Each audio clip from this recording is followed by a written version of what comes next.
श्री श्याम राधे राधे।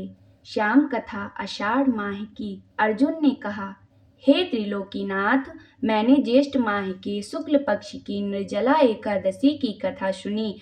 अब आप कृपा करके आषाढ़ माह के कृष्ण पक्ष की एकादशी की कथा सुनाइए। इस एकादशी का नाम तथा महत्व क्या है, सो अब मुझे विस्तार पूर्वक बताएं।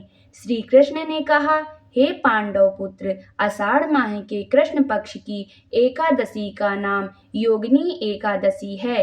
इसके व्रत से सभी पाप नष्ट हो जाते हैं। यह व्रत इहलोक में भोग तथा परलोक में मुक्ति देने वाला है। हे अर्जुन, यह एकादशी तीनों लोकों में प्रसिद्ध है। इसके व्रत से सभी पाप नष्ट हो जाते हैं। तुम्हें मैं पुराण में कही हुई कथा सुनाता हूँ, ध्यान पूर्वक श्रवण करो। कुबेर नाम का एक राजा अलकापुरी नामक नगरी में राज्य करता था। वह शिव भक्त था। उनका हेममाली नामक एक यक्ष सेवक जो पूजा के लिए फूल लाया करता था। हेममाली की विशालाक्षी नाम की अति सुंदर स्त्री थी। एक दिन वह मानसरोवर से पुष्प लेकर आया, किंतु कामासक्त होने के कारण पुष्पों को रखकर अपनी स्त्री के साथ रमण करने लगा। इस भोग विलास में दोपहर हो गई। हेममाली की राह देखते देखते जब राजा कुबेर को दोपहर हो गई, तो उसने क्रोधपूर्वक अपने सेवकों को आज्ञा दी कि तुम लोग जाकर पता लगाओ कि हेममाली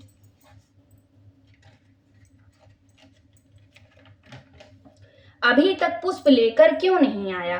जब सेवक ने उसका पता लगा लिया तो राजा के पास जाकर बताया, हे राजन, वह हेममाली अपनी स्त्री के साथ रमण कर रहा है। इस बात को सुन राजा कुबेर ने हेममाली को बुलाया कि आज्ञा दी। डर से कांपता हुआ हेममाली राजा के सामने उपस्थित हुआ। उसे देखकर कुबेर को अत्यंत क्रोध आया और उसके होठ फड़फड़ाने लगे। राजा ने कहा, अरे अधम, तूने मेरे परम पूजनीय देवों के भी देव भगवान शिव का अपमान किया है।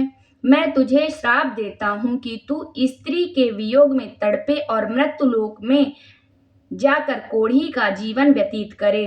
कुबेर के श्राप से वह तक्षण स्वर से पृथ्वी पर आ गिरा और कोढ़ी हो गया। उसकी स्त्री भी उससे बिछड़ गई। मृत्युलोक में आकर उसने अनेक भयंकर कष्ट भोगे, किंतु शिव की कृपा से उसकी बुद्धि मलिन ना हुई और उसे पूर्व जन्म की भी शुद्ध रही। अनेक कष्टों को भोगता हुआ तथा अपने पूर्व जन्म के कुकर्मों को याद करता हुआ वह हिमालय पर्वत की तरफ चल पड़ा।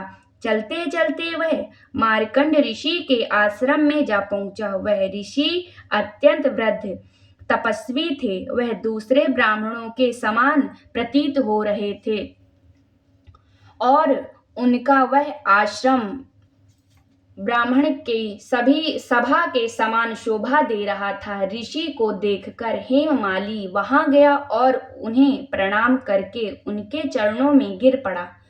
हेममाली को देखकर मार्कंड ऋषि ने कहा, तूने कौन से निष्कष्ट कर्म किए हैं जिससे तू कोढ़ी हुआ और भयानक कष्ट भोग रहा है। महर्षि की बात को सुनकर हेममाली बोला, हे मुनि श्रेष्ठ, मैं राजा कुबेर का अनुचर था। मेरा नाम हेममाली है। मैं प्रतिदिन मानसरोवर से फूल लाकर शिव पूजा के समय कुबेर को दिया करता था। एक दिन पत्नी सहवास के सुख में फंस जाने के कारण मुझे समय का ज्ञान ही नहीं रहा और दोपहर तक पुष्प ना पहुंच सका।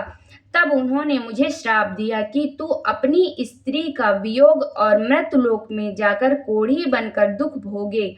इस कारण मैं कोढ़ी हो गया हूँ तथा पृथ्वी पर आकर भयंकर कष्ट भोग रहा हूँ। अतः कृपा करके आप कोई ऐसा उपाय बताएं जिससे मेरी मुक्ति हो। मार्कंड ऋषि ने कहा, हे हेममाली, तूने मेरे सम्मुख सत्य वचन कहे हैं, इसीलिए मैं तेरे उद्धार के लिए एक व्रत बताता हूँ। यदि तो आषाढ़ माह के कृष्ण पक्ष की योगिनी नामक एकादशी का विधान पूर्वक व्रत करेगा तो तेरे सभी पाप नष्ट हो जाएंगे। महर्षि के वचन को सुन हेममाली अति प्रसन्न हुआ और उनके वचनों के अनुसार योगिनी एकादशी का विधान पूर्वक व्रत करने लगा। इस व्रत के प्रभाव से अपने पुराने स्वरूप में आ गया और अपनी स्त्री के साथ सुख पूर्वक रहने लगा।